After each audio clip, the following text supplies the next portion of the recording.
அரிச்சல்வர்களே, கள்ளக்குறிச்சி மாவட்டம் திருப்பூர் வட்டம் மேலத்தானூர் கிராமத்திலே அந்த ஆறுபடை அரசன் திருவிழாவும் உங்கள் அனைவருடைய பேராதரோடும் அமைக்கப்பட்டுள்ள வரம் தரும்படியான ஆலயத்திலே பங்குனி மாதம் 9ஆம் தேதி திங்கட்கிழமை இன்று காலை கொடியாற்ற நிகழ்ச்சி நடைபெற்றது. இதனைத் தொடர்ந்து தினசரி மாலை வேளைகளிலே காலையிலே அபிஷேக ஆராதனைகளும் மாலை வேளையிலே கந்தபுராண தொடர் சொற்பொழிவும் ஆரணி வட்டம் புலவம்பாடி கிராமத்தைச் சேர்ந்த அருள்மிகு சகலகலா வல்லவர் அடியனுடைய குருஜி திருச்சி சரவணன் அவர்களால் தொடர் சொற்பொழிவு நடைபெற உள்ளது.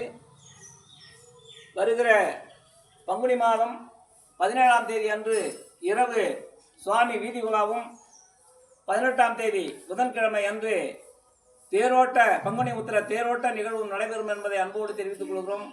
19ஆம் தேதி அன்று அன்னதான நிகழ்ச்சியும் இடுமன் பூஜையும் நடைபெறும் என்பதை தெரிவித்துக் கொள்கிறோம். காணுகின்ற அனைத்து மெய்யன்பர்களும் தங்களால் இயன்ற பொருளுதவி நிதியுதவிகளை செய்து இந்த பெருமானுடைய ஆலயத்திலே பங்கேற்று அவருடைய அருள் பெற்று பெறாழ்ந்து பெருவாழ் பெற அன்போடு கேட்டுக்கொள்வதுடன் அவருடைய அருளோடும் மன நிறைவோடும் என்றென்றும் சீரும் சிறப்புடன் வாழ அந்த ஆறுபடை அரசனும் வரம் தர முடியும் அருள் புரிவார். அவரை வணங்கி நீங்கள் அனைவரும் சிறப்புடன் நலமுடன் வளமுடன் வாழ வாழ்த்துகிறேன். வெற்றி வேல்முருகனுக்கு அரோகரா, வேறு வேல்முருகனுக்கு அரோகரா, வரம் தரும் வடிவேலனுக்கு அரோகரா. முருகா முருகா முருகா.